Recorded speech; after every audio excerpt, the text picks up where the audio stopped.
Olá pessoal, meu nome é Paula Figueiredo e estou aqui de volta com The Legals na Rocktronic para vocês, trazendo informações sobre empreendedorismo e questões jurídicas para a gente poder fomentar as startups e as empresas de base tecnológica de vocês. E hoje a gente vai falar de um assunto que causa muita polêmica, muita dúvida entre os empreendedores, não só de startup e tecnologia, que são as relações de trabalho e a sua empresa, né? Enfim, esse assunto é muito comentado aqui no Brasil. A gente tem uma legislação trabalhista que sofreu recentes modificações. Mesmo assim, ainda é um ponto de grande preocupação para os empresários e, de fato, é algo que a gente precisa prestar atenção para a gente poder montar os nossos times e equipes de uma forma sustentável, que vá trazer benefícios para todo mundo que está envolvido. Porém, nas startups e nas empresas de base tecnológica tem mais alguns contornos que a gente precisa considerar ao falar desse assunto. Na maior parte das vezes, as empresas, as startups e as empresas de base tecnológica, elas têm um estágio prévio à entrada delas no mercado. Elas precisam desenvolver suas soluções tecnológicas ou seus mínimos produtos viáveis antes delas de fato atingirem o mercado, antes delas testarem se as soluções, se os produtos ou serviços que elas trazem ao mercado vão de fato ser consumidas, e vão chegar às intenções que a empresa tem. E como fazer para poder unir todas as pessoas que são necessárias para a gente poder fazer a solução de uma startup ou de uma empresa de base tecnológica. E além disso, ainda existe o caráter de quando a gente está montando uma equipe, trabalhar junto, testar se essa equipe dá certo.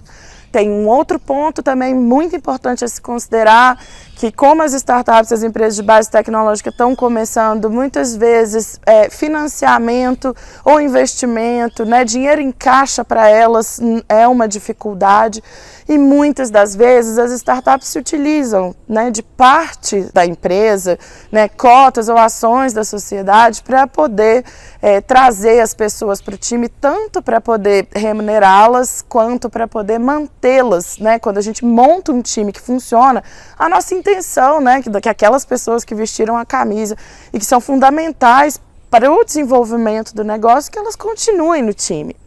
Então, por isso, a gente vê muito, uma confusão desses personagens. Aquela pessoa, sua colaboradora, ela está sendo contratada para poder desenvolver uma atividade ou um serviço, prestar um serviço para a sua empresa e pronto, acabou? Ou, dando certo, você quer que ela faça parte do seu time? Aquela pessoa, ela é um freelancer que vai fazer uma atividade determinada para você, o que é perfeitamente possível, por exemplo, para o desenvolvimento de propriedade intelectual, seja um programa de computador, seja a marca da sua empresa, mas você gostaria de estabelecer uma relação continuada com essa pessoa, já que você pode ter várias demandas recorrentes para aquela pessoa? Ou você realmente quer fazer possível com que as pessoas que fazem parte do sucesso do seu produto e do seu serviço, que elas recebam por isso, Então a gente às vezes, para poder fazer a junção dessas figuras de uma forma correta, a gente utiliza o que a gente chama de contrato de vesting e a cláusula de cliff. São muitas palavras em inglês e a gente vai tentar trazer sempre para vocês a explicação de uma forma simples, mas que vocês possam entender a intenção daquele contrato.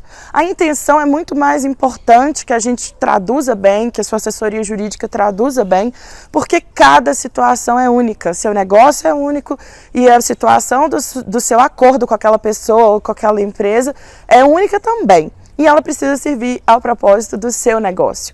Então, voltando para explicar o que é o vesting. Vesting, falando de forma simples, seria todo mundo que tem direito a uma participação na sua empresa. E o cliff é uma alusão a um morro ou uma montanha, que são condições que uma pessoa precisa cumprir para ela poder receber um determinado retorno, um prêmio ou uma condição especial. E às vezes a gente usa esse item, essa cláusula de cliff, também entre os sócios. Por exemplo, se a gente vai testar se uma equipe funciona e que ela pode fazer junta, todo mundo deve ter benefícios a partir disso. Ou seja, A gente tem cláusulas e mecanismos que a gente coloca num contrato para poder servir ao propósito da sua empresa, da sua organização e principalmente de quem está envolvida naquela atividade que é tão fundamental para a sua startup. E existem alguns cuidados para a gente poder fazer isso. Tem diferença entre essas figuras, né? O seu prestador de serviço, o seu funcionário, o seu sócio. E essas diferenças são fundamentais dentro do nosso sistema jurídico. Então tem algumas coisas que a gente tem que evitar sim, sua assessoria jurídica vai te ajudar nisso.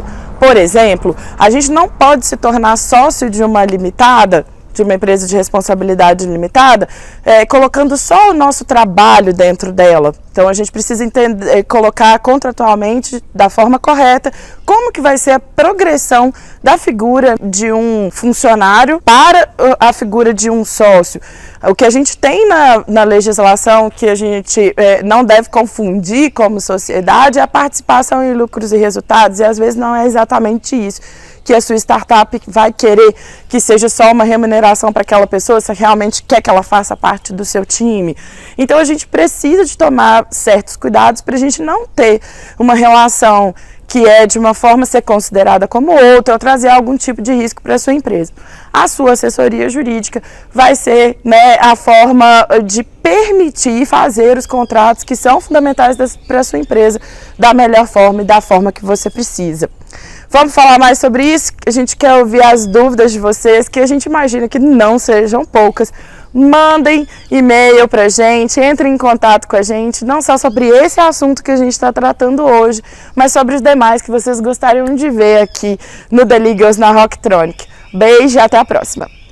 Para acompanhar o The Legals, acesse a Rocktronic no menu Inovação. Dúvidas e sugestões, envie e-mail para thelegals@rocktronic.com.br.